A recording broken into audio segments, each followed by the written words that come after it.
Good morning बच्चों। देखो, आज हम नया लेक्चर शुरू कर रहे हैं। पिछला लेक्चर धीरे धीरे करके सब डाल देंगे। आज हम नया लेक्चर शुरू कर रहे हैं जिसका नाम है केमिकल बॉन्डिंग। तो कहोगे सर पिछला वाला लेक्चर तो आप पढ़ाए नहीं, ठीक है, तो उसको हम धीरे धीरे कंटिन्यू कर देंगे। जो अभी हम पढ़ा रहे हैं ना बेटा, उसको बढ़िया से पढ़ लेते हैं, ठीक है। केमिकल बॉन्डिंग, तो क्या पढ़ाने जा रहे हैं? Chemical bonding. ध्यान से देखना, क्या पढ़ाने जा रहे हैं बेटा? Chemical bonding. देख बेटा, केमिकल बॉन्डिंग चैप्टर है, पढ़ाने के लिए तो इसको बहुत दिनों तक पढ़ाया जा सकता है एज ए टॉपिक, मगर जो हमारे काम का है वही हम पढ़ाएंगे, ठीक है। जितना सिलेबस में है उतना ही पढ़ाया जाएगा, उससे ज़्यादा एक रत्ती भी नहीं, क्योंकि इसको पढ़ाने के लिए 1.5 महीना 2 महीना आराम से खींचा जा सकता है। मगर सिलेबस से बाहर जाके ज्ञानी बाबा थोड़ी बनना है, नहीं ना बनना है। हमको वही पढ़ना है जो हमारे सिलेबस में है, हमारे नीट और जेई के सिलेबस में है, तो हमारा उससे काम चल जाएगा।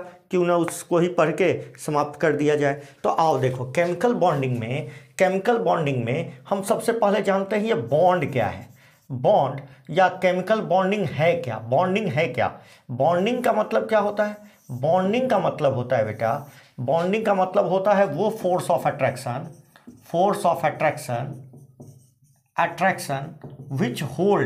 विच बाइंड कह दो, बाइंड एटम्स,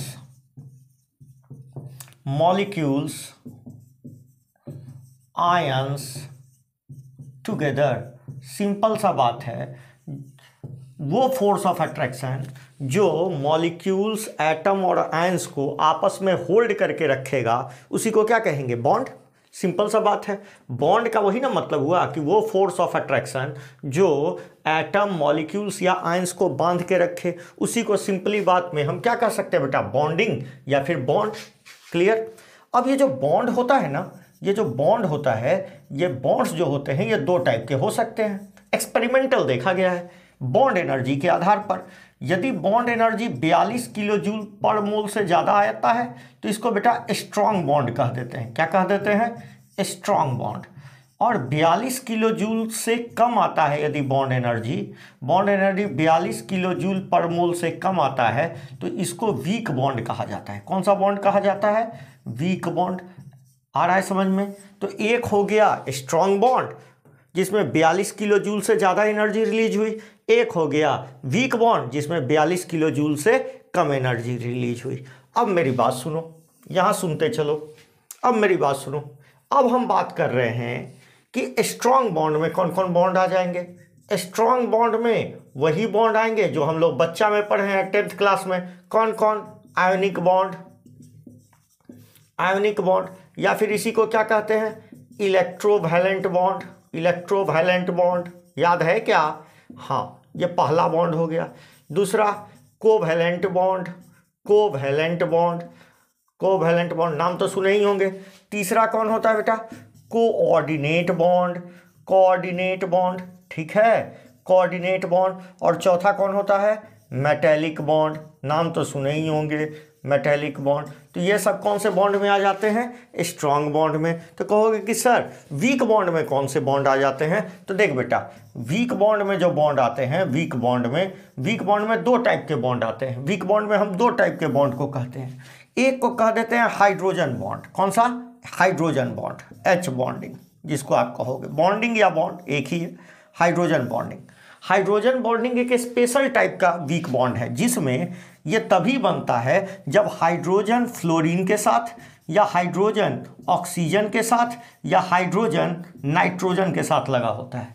इसमें क्या होता है, एक हाइड्रोजन यदि फ्लोरीन के साथ लगा है तो फ्लोरीन पर माइनस चार्ज आ जाता है और हाइड्रोजन पर प्लस। तो नेबरिंग जो मॉलिक्यूल होगा HF वाला, एक और मॉलिक्यूल, इसमें तो लाखों मॉलिक्यूल है ना, तो होगा क्या, इसका जो H प्लस है वो इस पहले वाले मॉलिक्यूल के F माइनस के साथ एक बॉन्ड शेयर करेगा, जिसके वजह से इसका सॉल्युबिलिटी बढ़ जाएगा, फेज लिक्विड हो जाएगा और बॉइलिंग पॉइंट क्या हो जाएगा? बढ़ जाएगा। तो ये आपको याद रखना है कि हाइड्रोजन बॉन्डिंग तभी होता है जब हाइड्रोजन फ्लोरीन के साथ, हाइड्रोजन ऑक्सीजन के साथ या हाइड्रोजन नाइट्रोजन के साथ लगा होता है। मतलब किसके साथ? फोन याद रखना, फोन जो आप करते हो ना, फोन, ON के साथ लगा होता है।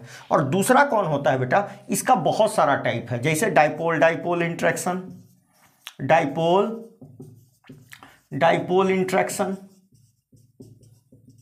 Ion dipole interaction, ion dipole interaction,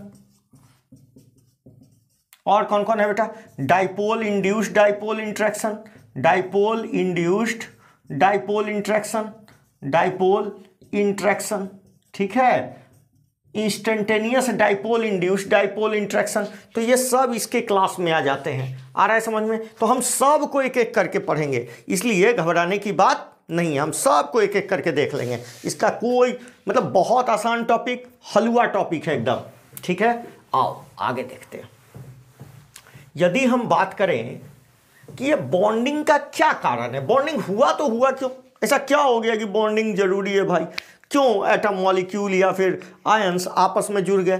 तो इसके लिए अलग अलग समय पर अलग अलग थ्योरियां आती चली गई, जिसमें सबसे बेसिक जो थ्योरी है वो जो थ्योरी कहलाता है उसको कहते हैं बेटा ऑक्टेट रूल। कौन सा rule? Octet rule. Octet rule बिना हाथ पैर वाला रूल। वैज्ञानिकों ने देखा कि जैसे कुछ नोबल गैस होते हैं, जैसे हीलियम 2, नियॉन 10, आर्गन 18, देखते हैं ना, जरा इनका इलेक्ट्रॉनिक कन्फिगरेशन बताओ तो। इसका क्या होता है? 1s2 होता है क्या? 1s2। इसका क्या होता है? 1s2, 2s2, 2p6। क्या इसके आउटर मोस्ट में 8 इलेक्ट्रॉन है? तो बोलो हाँ है। इसके आउटर मोस्ट में भी कितने होंगे? 1s2, 2s2, 2p6, 3s2, 3p6। देखो इसके भी आउटर मोस्ट में कितने इलेक्ट्रॉन हैं? 8। हीलियम को छोड़ दें तो जितने भी नोबल गैस होते हैं उनके आउटर मोस्ट में 8 इलेक्ट्रॉन होते हैं, और ये किसी से रिएक्शन बिल्कुल नहीं करते हैं। तो वैज्ञानिकों ने ऐसा सोचा कि जितने भी एटम होते हैं वो भी अपने आउटर मोस्ट में 8 इलेक्ट्रॉन रखना चाहते होंगे, चाहे वो इलेक्ट्रॉन को लॉस करके, चाहे इलेक्ट्रॉन को गेन करके, या फिर शेयरिंग करके। और चूंकि 8 रखने की बात हो रही है इसीलिए क्या नाम दिया गया? ऑक्टेट। तो इस रूल को यदि हम डेफिनेशन वाइज कलमबद्ध करें तो क्या लिख सकते हैं कि scientist think that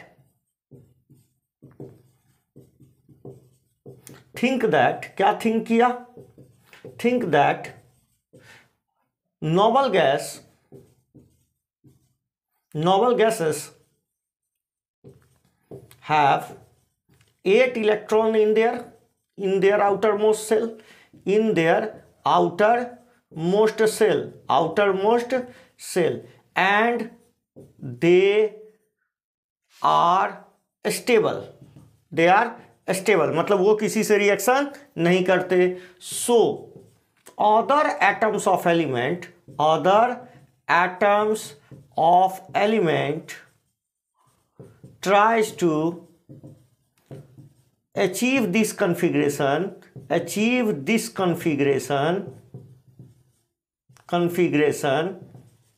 either loss of electron, gain of electron, और शेयरिंग ऑफ इलेक्ट्रॉन।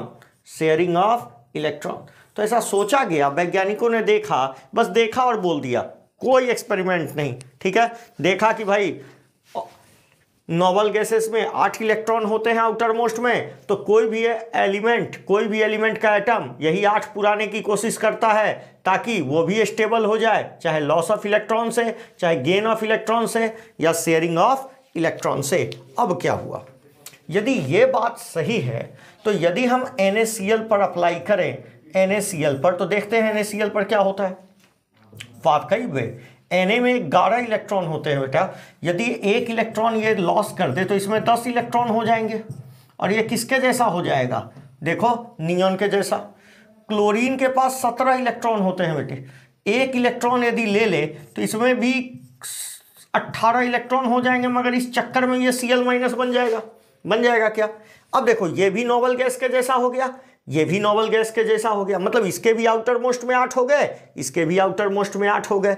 अब क्या ये दोनों आपस में पैक कर जाएंगे आसानी से, प्लस माइनस कभी अलग रहेगा नहीं, ये इस तरह से बन जाएंगे। और ऐसा बॉन्ड जिसमें एक इलेक्ट्रॉन कंप्लीटली लॉस हुआ है और दूसरा जिसमें एक इलेक्ट्रॉन का कंप्लीट गेन हुआ है, ऐसा बॉन्डिंग कौन सा बॉन्डिंग कहलाता है बेटा? Ionic bonding. कौन सा बॉन्डिंग? Ionic bonding. कौन सा? आयोनिक या इलेक्ट्रोवैलेंट बॉन्डिंग। तो क्या बोलेंगे आयोनिक बॉन्ड का फॉर्मेशन का? आयोनिक बॉन्ड कैसे बनेगा? बाय कंप्लीट लॉस या कंप्लीट गेन ऑफ इलेक्ट्रॉन। तो आयोनिक बॉन्ड का फॉर्मेशन कैसे होता है? ये कौन सा बॉन्ड पढ़े हमने? Ionic bond. तो आयोनिक बॉन्ड में क्या याद रखेंगे? Ionic bond are formed by complete loss या कंप्लीट गेन ऑफ इलेक्ट्रॉन। तो लिख लेते हैं, ionic bonds are formed by complete loss और gain of electron. Complete loss या कंप्लीट गेन ऑफ इलेक्ट्रॉन से जो बॉन्ड बने उसी को क्या कहते हैं? आयोनिक बॉन्ड या इलेक्ट्रोवैलेंट बॉन्ड। क्लियर? अगला आओ, जरा यहां देखो, जरा यहां देखते चलो, घबराओ मत।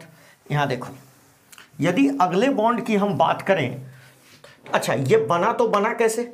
बना तो इस तरीका से। तो यदि हम इसका फॉर्मेशन देखें बेटा, यदि हम इसका फॉर्मेशन देखें तो मेटल जो होते हैं वो इलेक्ट्रॉन लॉस करते हैं, जनरली इलेक्ट्रॉन लॉस करेंगे। जो नॉन मेटल होगा वो इलेक्ट्रॉन क्या कर लेगा? गेन। जैसे क्लोरीन क्या था? नॉन मेटल था। अच्छा, ये नॉन डायरेक्शनल होते हैं। कैसे होते हैं बेटा? Non directional. नॉन डायरेक्शनल कहने का मतलब ये जो NaCl बनाए हैं ना आप, ये वाला, ये हाईली पैक्ड होता है। मतलब एक NaCl-1 Na plus Cl-1 Na plus Cl-1 Na plus Cl-1 Na plus. तो कोई भी एक एटम को देख लो, जैसे कोई भी एक आयन को देखो, ये सोडियम चारों तरफ से अट्रैक्ट होगा और बाहर से भी और अंदर भी क्लोरीन होंगे, तो ये चारों तरफ से अट्रैक्ट होता है। यही कारण इसका कोई फिक्स डायरेक्शन नहीं माना जाता है। आ गया समझ में? इसका कोई फिक्स डायरेक्शन नहीं होता, ये नॉन डायरेक्शनल होते हैं। यदि हम इस कंपाउंड्स का, आयोनिक कंपाउंड्स के कैरेक्टरिस्टिक ऑफ आयोनिक कंपाउंड लिखें, characteristic of ionic compound, ionic compound के कैरेक्टरिस्टिक लिखेंगे तो क्या लिखेंगे बेटा? पहला बात तो लिखेंगे कि ये नॉन डायरेक्शनल है। कैसे है? यही बात को लिख दें, नॉन डायरेक्शनल है क्या? नॉन डायरेक्शनल है। दूसरा बात यदि हमको लिखने के लिए कोई कहे तो हम लिखेंगे बेटा कि ये जनरली सॉलिड हैं। कैसे हैं? सॉलिड हैं। तीसरा बात लिखें तो हम लिखेंगे इसका MP एंड BP क्या है? MP एंड BP हाई है, ठीक है, melting and boiling point high है। चौथा बात लिखने का कोशिश करें तो हम बोलेंगे कि ये कैसा है? क्रिस्टलाइन है, क्रिस्टलाइन है एंड ब्रिटल है, भंगुर है, मतलब इनका चादर नहीं बना सकते, मारोगे तो चुकनी चुकनी हो जाएंगे। और पांचवा बात यदि हम लिखने का कोशिश करें, पांचवा बात यदि हम लिखने का कोशिश करें, यदि हम यहाँ पर लिखते हैं पांचवा बात, ध्यान से सुनना, यदि हम फिफ्थ बात लिखने का कोशिश करें तो क्या लिखेंगे बेटा? ऑक्टेट रूल को मिटा रहे हैं। यदि हम फिफ्थ रूल को लिखने का कोशिश करें तो हम लिख सकते हैं, क्या लिखेंगे कि ये बैड कंडक्टर ऑफ इलेक्ट्रिसिटी है। क्या है? बैड कंडक्टर ऑफ, ध्यान से, बैड कंडक्टर ऑफ इलेक्ट्रिसिटी है, conductor of electricity in solid state, in solid state. Solid state में ये बैड कंडक्टर हैं, बट गुड कंडक्टर, ये गुड कंडक्टर हो जाते हैं, गुड कंडक्टर इन एक्वस और मोल्टेन स्टेट। मोल्टेन स्टेट, पिघली अवस्था में ये बहुत अच्छा से क्या हो जाते हैं? कंडक्टर हो जाते हैं।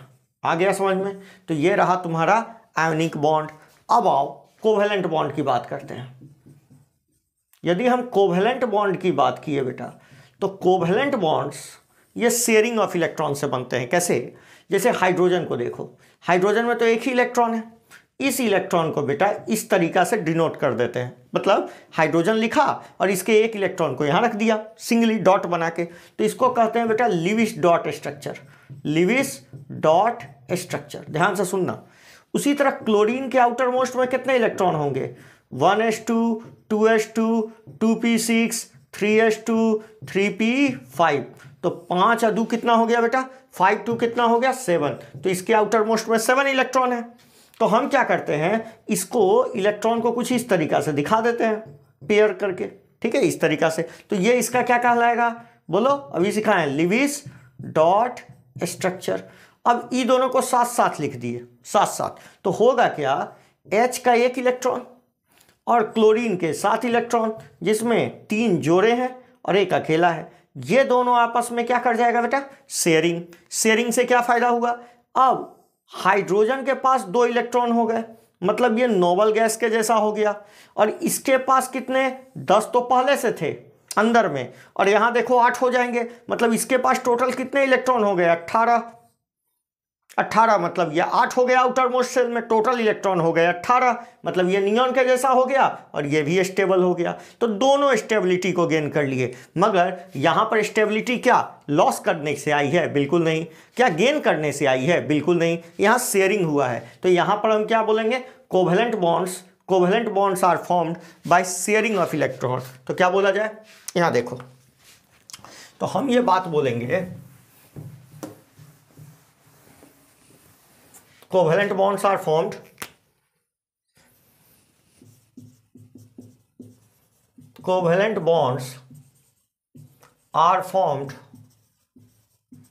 by sharing of electron से बने। यदि हम कैरेक्टरिस्टिक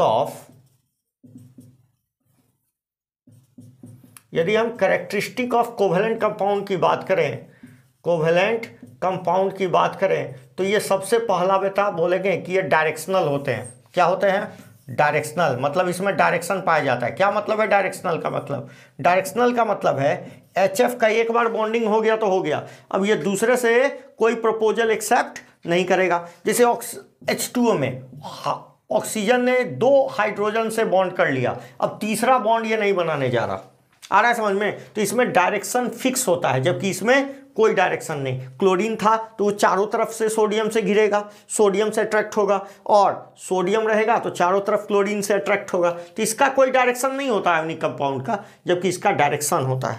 दूसरी बात, ये जनरली या तो लिक्विड होते हैं नहीं तो सॉलिड होते हैं। क्या होते हैं कोवेलेंट कंपाउंड, या तो क्या होंगे, जनरली क्या होंगे, जनरली लिक्विड होंगे, और क्या होंगे बेटा, गैस होंगे। क्या होंगे, लिक्विड या गैस। जैसे इसका एक्सेप्शन क्या बोल सकते हो, इसका एक्सेप्शन डायमंड बोल सकते हो, नहीं बोल सकते हो, डायमंड सॉलिड है। आ रहा है समझ में। तीसरी बात, ये एमॉर्फस नेचर के होते हैं। कैसे होते हैं, एमॉर्फस, मतलब इनमें लूज पैकिंग होता है।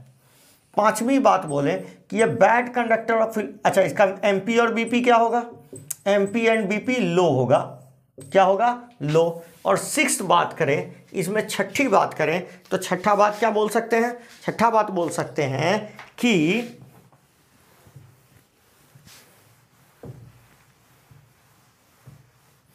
छठा बात ये बोला जा सकता है बेटे, 6th बात हम ये बोल सकते हैं कि इनमें ये बैड कंडक्टर ऑफ इलेक्ट्रिसिटी होते हैं, बैड कंडक्टर ऑफ इलेक्ट्रिसिटी होते हैं, बैड कंडक्टर ऑफ इलेक्ट्रिसिटी होते हैं। कहने का क्या मतलब, अच्छा इसका एक्सेप्शन कोई बोल सकता है, इसका एक्सेप्शन क्या होता है, वही ग्रेफाइट बेटा, ग्रेफाइट। अब ये रट सकते हो तो रट लो, डायमंड का हाइब्रिडाइजेशन sp3 होता है और ग्रेफाइट का sp2 होता है, रट लोगे। अब बकमिनिस्टर फ्लोरीन का भी कितना होता है, sp2। बस इतना रट लो ना, बाद में हम देख लेंगे क्या होता है हाइब्रिडाइजेशन वगैरह, बस इतना रट लो अभी। तो ये बात हो गई किसकी, कोवेलेंट कंपाउंड्स की। आओ अगला बात करते हैं coordinate compound, sorry coordinate bond, coordinate bond. Coordinate bond का दूसरा नाम होता है बेटा डैटिव बॉन्ड। कौन सा, डैटिव बॉन्ड, मतलब दाता वाला बॉन्ड, एक देगा तो दूसरा ले लेगा, ठीक है। इसमें क्या होता है, एक एटम के पास एक लोन पेयर होना चाहिए और दूसरे के पास वैकेंट ऑर्बिटल होना चाहिए। क्या होना चाहिए, आगे सीखेंगे वैकेंट ऑर्बिटल क्या होता है, मतलब इसमें इलेक्ट्रॉन लेने की क्षमता होनी चाहिए और एक के पास इलेक्ट्रॉन देने की क्षमता होनी चाहिए। तो ये क्या होता है, इसके वैकेंट ऑर्बिटल में इलेक्ट्रॉन दे देता है। जब दे देता है तो क्या बनता है बेटा, इन दोनों को मिलाए तो बनता है एडक्ट। क्या बनता है, एडक्ट, BF3, और इसको कहते हैं बेटा एडक्ट, तो यहां पर शेयरिंग नहीं हुआ, यहां पर एक ने दिया और दूसरे ने ले लिया। जो देता है बेटा उसको कहते हैं डोनर, जो लेता है उसको क्या कहते हैं, एक्सेप्टर। और ये जो एरो से दिखाते हैं इसको, इस बॉन्ड को किससे दिखाते हैं, एरो से। और देने वाले की ओर एरो का टेल होता है और लेने वाले की ओर एरो का क्या होता है, हेड होता है। तो ये रहता है जिसमें एक देता है और दूसरा कंप्लीट एक्सेप्ट करता है। कंप्लीट तो नहीं बोलेंगे, जब जरूरत होगा तो ये इससे ले लेगा, ठीक है। कंप्लीट एक्सेप्ट नहीं करता, मगर ये इसको देता है थोड़ी देर के लिए, मोमेंटली दे देता है, ताकि इसके भी स्टेबिलिटी पूरी हो और ये खुद भी स्टेबल हो जाए। ये खुद ऐसे भी स्टेबल है, मगर देने से इसकी स्टेबिलिटी को क्या किया, बढ़ा दिया और एक नया कंपाउंड का फॉर्मेशन किया जिसको एडक्ट कहते हैं। ये कोऑर्डिनेट बॉन्ड है। कैसा, कोऑर्डिनेट या डेटिव बॉन्ड। डेटिव नाम आया है डोनर से, क्योंकि डोनर दे रहा है, दूसरा ले रहा है। आ रहा है समझ में। अब आओ, यदि हम लगे हाथ लिविस एसिड और लिविस बेस को भी खत्म कर दें तो लिविस एसिड किसको कहेंगे बेटा, यदि हम बात करें लिविस एसिड किसको कहेंगे, लिविस एसिड, LH जिसको कह रहे हैं। लिविस एसिड वो होता है जो इलेक्ट्रॉन पेयर एक्सेप्टर होता है। इलेक्ट्रॉन पेयर एक्सेप्टर को ही क्या कहते हैं, लिविस एसिड, लिविस एसिड। अब लेगा कौन, तुम ही सोच के बताओ। लेगा वो जिनके पास क्या होगा, जिनके पास लेने की क्षमता होगी। कौन ले सकता है बताओ, वैकेंट, जिनमें क्या हो, पहली बात जिनमें 8 इलेक्ट्रॉन से कमी हो, मतलब इनकम्प्लीट ऑक्टेट वाले। कौन लेगा, इनकम्प्लीट ऑक्टेट वाले,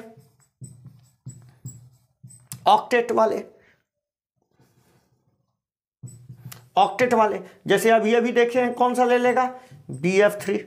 इसका ऑक्टेट कंप्लीट नहीं है बेटा, मात्र 6 ही इलेक्ट्रॉन है इसमें 6 ही इलेक्ट्रॉन है, इसलिए ये आसानी से इलेक्ट्रॉन ले लेगा।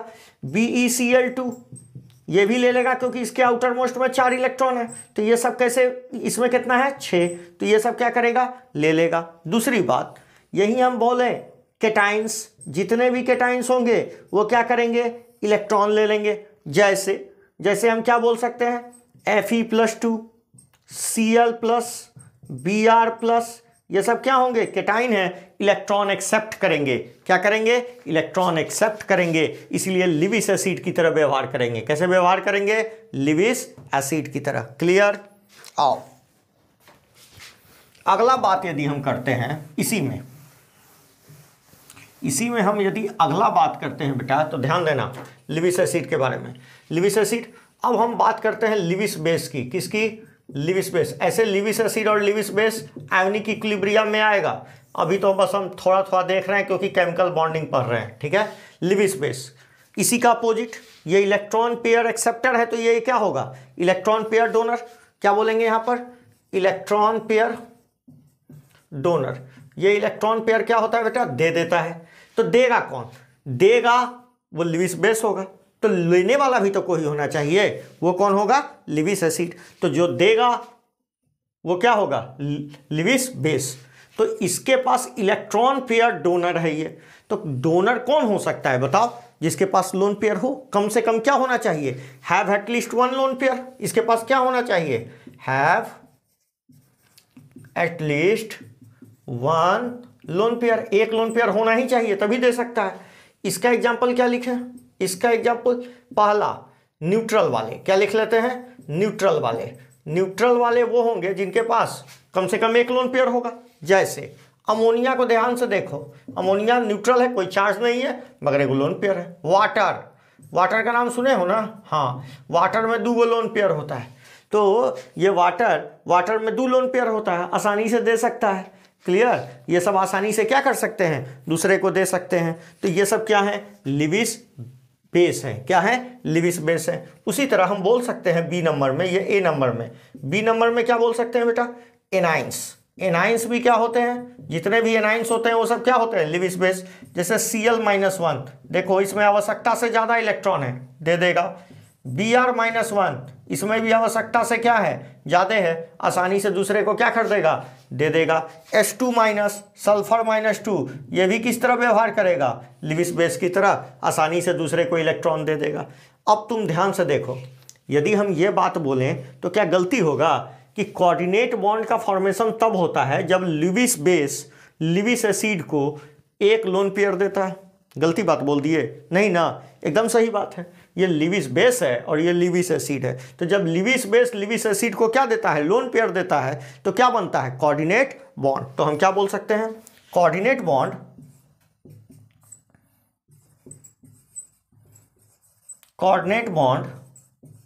is formed when Lewis acid donate one lone pair to Lewis acid। Donate lone pair, direct लिखो वन क्या, lone pair to Lewis acid. मतलब Lewis base donate lone pair to Lewis acid. जब Lewis base Lewis acid को lone pair donate कर देता है तो कौन से बॉन्ड का फॉर्मेशन होता है? कोऑर्डिनेट बॉन्ड का फॉर्मेशन होता है। आ गया समझ में? अब देखो ये जो स्ट्रक्चर देख रहे हो, ये जो हम इसे बना दिए, ये तो हम बना दिए क्योंकि हमको याद है। आपको याद है? नहीं ना। तो कैसे बनाए? तो ये बनाते हैं बेटा लिविस डॉट स्ट्रक्चर से, लिविस स्ट्रक्चर। तो लिविस स्ट्रक्चर बनाएंगे कैसे? इसके लिए हम आपको एक ट्रिक दे देते हैं, आसान रहेगा। लिविस डॉट स्ट्रक्चर से आपको मॉलिक्यूल का मोटा मोटी स्ट्रक्चर बनाने आ जाएगा। ठीक है, लिविस डॉट स्ट्रक्चर बताने जा रहे हैं। लिविस डॉट स्ट्रक्चर से मॉलिक्यूल का स्ट्रक्चर कैसे बताएंगे, लिविस के थ्योरी से मॉलिक्यूल का स्ट्रक्चर कैसे बनाएंगे। देखिए, यदि हम बात करें ट्रिक टू ड्रॉ, लिखिएगा ट्रिक टू ड्रॉ स्ट्रक्चर, और ये किस पर बेस्ड है? Lewis dot structure. Lewis dot structure बनाना है। आज के डेट में ये फेल्यूर है, ठीक है, मगर फिर भी इसको पढ़ना तो पड़ेगा। देखिए, सबसे पहला काम कीजिए, आप N1 निकालिए। क्या निकालिए? स्टेप बाय स्टेप चलेंगे। पहला स्टेप में क्या निकालिए? N1। कैसे निकालेंगे N1? हम निकालेंगे outer most shell electron of all atom. जितने भी एटम होंगे उन सभी का आउटर मोस्ट सेल इलेक्ट्रॉन को जोड़ देंगे, मतलब वैलेंस इलेक्ट्रॉन को जोड़ देंगे। मतलब कौन सा इलेक्ट्रॉन? वैलेंस सेल इलेक्ट्रॉन को जोड़ देंगे। प्लस क्या करेंगे? Plus charge of anion. यदि उस पर निगेटिव चार्ज होगा तो उसको जोड़ देंगे मॉड लेके। मॉड मतलब उसका पॉजिटिव वैल्यू लेके जोड़ दिया जाएगा। Minus charge of cation. यदि वो उस पर पॉजिटिव चार्ज होगा तो जितना चार्ज होगा उसको घटा देंगे। आ गया? पहला काम क्या करेंगे? Outer most shell electron of all atom plus charge of anion minus charge of cation. दूसरा काम क्या करेंगे? दूसरा काम N2 निकालेंगे। क्या निकालेंगे? N2 कैसे निकालेंगे? N2 निकालेंगे 8 times of number of all atom, जितने भी एटम होंगे। चूंकि हाइड्रोजन में मात्र एक इलेक्ट्रॉन की कमी है, एक इलेक्ट्रॉन मिल जाए तो वो हीलियम के जैसा हो जाएगा, इसीलिए हम करते हैं 2 times of number of hydrogen atom. अच्छा, यहां किसको एक्सेप्ट कर देना है? एक्सेप्ट हाइड्रोजन एटम, H को छोड़ के, और हाइड्रोजन के लिए 2 से मल्टीप्लाई करते हैं। थर्ड स्टेप क्या करोगे? थर्ड स्टेप आप N3 निकालोगे। N3 कैसे निकालोगे? N2 माइनस N1 करके। अब मान लो कोई बच्चा भूल गया N1 माइनस N2 या N2 माइनस N1, तो ये तरीका बता देते हैं, ध्यान से सुनो। यदि ये निगेटिव आ जाए तो इसका मॉड ले लेना, पॉजिटिव हो जाएगा। नंबर कभी निगेटिव होता है क्या? नहीं ना। आ गया समझ में? अब जो N3 निकाले, इस N3 को 2 से डिवाइड कर लेना। ये जो भी संख्या आएगा वो बॉन्ड पेयर बताएगा। क्या बताएगा बेटा? Bond pair. क्या बताने वाला है ये? Bond pair. ये बॉन्ड पेयर बताएगा। और चौथा काम क्या करना? अब N1 में से N3 को घटा देना, तो आएगा N4। क्या आएगा? N4। तो N1 माइनस क्या बेटा? N3 करना, तो ये N4 आएगा। और इस N4 को 2 से डिवाइड कर लेना, तो ये आ जाएगा लोन पेयर। क्या आ जाएगा बेटा? Lone pair. और 5वां स्टेप में क्या करना? जो एटम लीस्ट नंबर में मौजूद हो, सबसे कम मात्रा में मौजूद हो, या जिसकी इलेक्ट्रोनिगेटिविटी ज़्यादा हो। क्या हो? ज़्यादा इलेक्ट्रोनिगेटिविटी हो। मतलब लीस्ट नंबर ऑफ एटम, मगर किसको छोड़ के? हाइड्रोजन एटम नहीं। हाइड्रोजन कभी सेंटर में नहीं आएगा। लीस्ट नंबर ऑफ एटम या फिर मोस्ट इलेक्ट्रोनेगेटिव एटम को मोस्ट इलेक्ट्रोनिगेटिव एटम को क्या बना देना, सेंट्रल एटम। क्या बना देना, सेंट्रल एटम। और इस स्टेप को फॉलो करते हुए आप आसानी से लिविस डॉट स्ट्रक्चर किसी भी मॉलिक्यूल का क्या कर सकते हो, खींच सकते हो, लिविस डॉट स्ट्रक्चर ड्रॉ कर सकते हो। कैसे, तो देखो देख बेटा ध्यान से, जैसे हम दो मॉलिक्यूल लेके समझाने का कोशिश करते हैं। एक हम लेते हैं CH4, चलो 3 ले लेते हैं, एक ले लेते हैं अमोनिया और एक ले लेते हैं वाटर। आओ तीनों के लिए एक एक करके कैलकुलेट करते हैं लिविस डॉट स्ट्रक्चर। चलो CH4 के लिए हम निकालते हैं। सबसे पहले N1 निकालेंगे। कार्बन का आउटर मोस्ट में कितने इलेक्ट्रॉन होंगे बताओ। कार्बन का इलेक्ट्रॉनिक कन्फिगरेशन क्या लिखते हैं, 1s2 2s2 2p 1s2 2s2 2p2, तो 2p2, तो 1s2 2s2 कार्बन का क्या लिखते हैं, 1s2 2s2 2p2। Outer most में कितने इलेक्ट्रॉन, 4, तो यहाँ 4 लिख लेंगे। प्लस हाइड्रोजन में क्या लिखते हैं, हाइड्रोजन का 1s1, तो एक के इलेक्ट्रॉन है, तो 4 टाइम्स ऑफ कितना, 1, 4 आइटम है ना, एक में एक तो 4 में 4, टोटल कितने हो गए, 8 आ गया। उसके बाद N2 कैलकुलेट करो। कैसे कैलकुलेट करें, 8 into number of all item, 8 into number of all item, किसको छोड़ के, हाइड्रोजन को, तो हाइड्रोजन 4 है, हाइड्रोजन को हटा दो, कार्बन एक के गो है तो 1 कर देंगे, plus 2 times of hydrogen atom, तो ये कितना हो गया, 4, तो 4 दूनी के 8, 8 16 आ गया। अब निकाले N3, कैसे निकाले, N2 minus N1, N2 minus N1, N2 कितना है, 16 में से 8 घटा लिए, 16 माइनस 8 कितना आ गया, 8, और N3 को कितने से डिवाइड कर देना है, 2 से, तो 8 डिवाइडेड बाय कितना, 2, कितना आ गया, 4। उसके बाद क्या निकालना है, N4, N4 कैसे निकालें, N1 माइनस N3, N1 कितना था, 8, माइनस ये कितना था, N3 भी कितना आया, 8, कितना आ गया, 0। मतलब इसमें बॉन्ड पेयर तो कितने होंगे, बॉन्ड पेयर तो 4 होंगे, मगर लोन पेयर क्या हो जाएगा, 0। अभी लोन पेयर नहीं आया, अभी टोटल इलेक्ट्रॉन आया है। N4 को कितने से डिवाइड करना होगा, 2, तो 0 डिवाइडेड बाई 2, ये भी 0, मतलब लोन पेयर कितने आ गए, 0 आ गया। समझ में, सारे स्टेप फॉलो कर लिए हमने। लास्ट में स्ट्रक्चर ड्रॉ कर रहे हैं, देखिए यहाँ स्ट्रक्चर ड्रॉ कर रहे हैं। यदि हम कार्बन बनाए, सेंट्रल एटम सबसे कम मात्रा में यही है, 4 बॉन्ड बनाने हैं, तो देखो ये 4 बॉन्ड बना लिया और एक भी लोन पेयर नहीं, और चारों तरफ क्या लगा दिया जाएगा, हाइड्रोजन। यही इसका लिविस डॉट स्ट्रक्चर कहलाएगा CH4 का।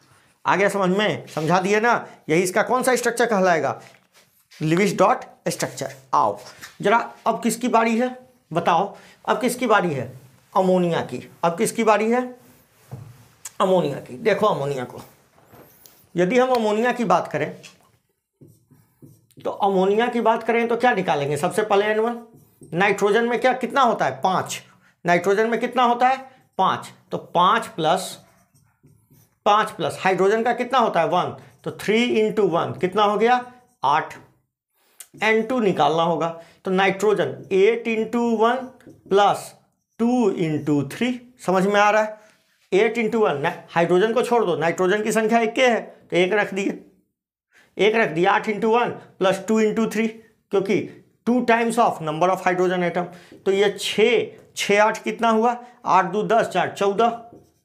N3 बराबर कितना हो गया, 14 माइनस 8 कितना हो गया, 14 में से 8 घट जाएगा, कितना आ जाएगा बताओ, 4 इधर 4 और 4 उधर, तो कितना हो गया, 6। N3 डिवाइडेड बाई कितना, 2, कितना आ गया, 6 डिवाइडेड बाई 2 3, मतलब ये आ गया बॉन्ड पेयर। अब क्या करें, N4 निकालें, कैसे, N1 माइनस N2 कितना, N4 कैसे निकालते हैं, N1 माइनस N3, N1 कितना है, 8, N3 कितना था, 6, मतलब ये कितना आ गया, 2। N4 डिवाइडेड बाई कितना, 2, तो क्या आ जाएगा, 2 डिवाइडेड बाई 2 1, मतलब बॉन्ड पेयर, लोन पेयर कितने आ गए, 1। अब इसका स्ट्रक्चर ड्रॉ कर लेते हैं। सबसे कम संख्या में नाइट्रोजन ही है, तो नाइट्रोजन को सेंट्रल एटम बना देंगे और 3 हाइड्रोजन बना देंगे, 3 बॉन्ड पेयर, और एक बीच में क्या डाल देंगे, लोन पेयर। यही इसका क्या कहलाएगा, लिविस डॉट स्ट्रक्चर। अब मेरी बात सुनो, देखो अब मेरी बात ध्यान से सुनो, अब हम किसका स्ट्रक्चर ड्रॉ कर रहे हैं, वाटर का। आओ जरा इसका भी कैलकुलेट करो, N1 कैलकुलेट करो, कितना लिखोगे, ऑक्सीजन के आउटर मोस्ट में 6 इलेक्ट्रॉन होते हैं, कितने होते हैं, 6। कहोगे आपको कैसे पता, ऑक्सीजन का यदि इलेक्ट्रॉनिक कन्फिग्रेशन लिखोगे तो क्या लिखोगे, 1s2 2s2 2p4, क्योंकि इसका 6 हो कितना होता है 8 होता है ना। तो देखो 4 इसमें और 2 इसमें, कितने इलेक्ट्रॉन हो गए 8, 6 इलेक्ट्रॉन हो गए, 4 और 2 6, तो 6 होते हैं। प्लस 2 × 1 कितना हो गया 2 और 6 8 इलेक्ट्रॉन हो गए। N2 क्या करें, N2 बराबर कितना करें 8 × 1 प्लस 2 × 2 4 और 8 4 12 नहीं हुआ 12। N3 कैसे निकाल बताओ, N2 माइनस N1, तो ये 4 आ जाएगा। देखो 12 में से 8 गया कितना आ गया 4। N3 डिवाइडेड बाई 2 कितना आ गया 4 डिवाइडेड बाई 2 मतलब ये आ गया बॉन्ड पेयर। लोन पेयर कैसे निकालें, N4 निकालना होगा, N1 माइनस क्या निकालना होगा N3। N1 कितना है बेटे 8 माइनस ये कितना है N3 कितना है 4, तो ये कितना आ गया 4। N4 डिवाइडेड बाई 2 कितना आ गया 4 डिवाइडेड बाई 2 मतलब लोन पेयर कितने आ गए 2। अब इसका स्ट्रक्चर बनाना है, सिंपल सा बात, कै गो ऑक्सीजन है ए, सेंट्रल में तो ऑक्सीजन ही आएगा, आ रहा है सबसे कम संख्या में है, हाइड्रोजन आ भी नहीं सकता।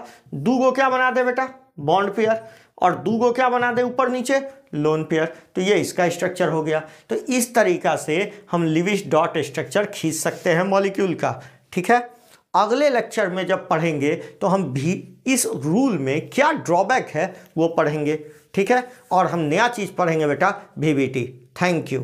और सुनो बच्चों सुन लो, अगले लेक्चर से अब हम कंटिन्यू रहेंगे, हमेशा आप लोग के पीछे रहेंगे और हमेशा लेक्चर डलता रहेगा, चाहे वो फिजिक्स का हो, केमिस्ट्री का हो, बायोलॉजी का हो, मैथ का हो, हर चीज़ का लेक्चर आएगा, इसलिए घबराने की ज़रूरत नहीं है। जितना जल्दी हम लेक्चर डालेंगे तो उतना ही आप लोगों को फ़ायदा होता जाएगा। बस आप लोग लेक्चर पूरा देखिए, आप लोग का फ़ायदा होता रहेगा। Thank you.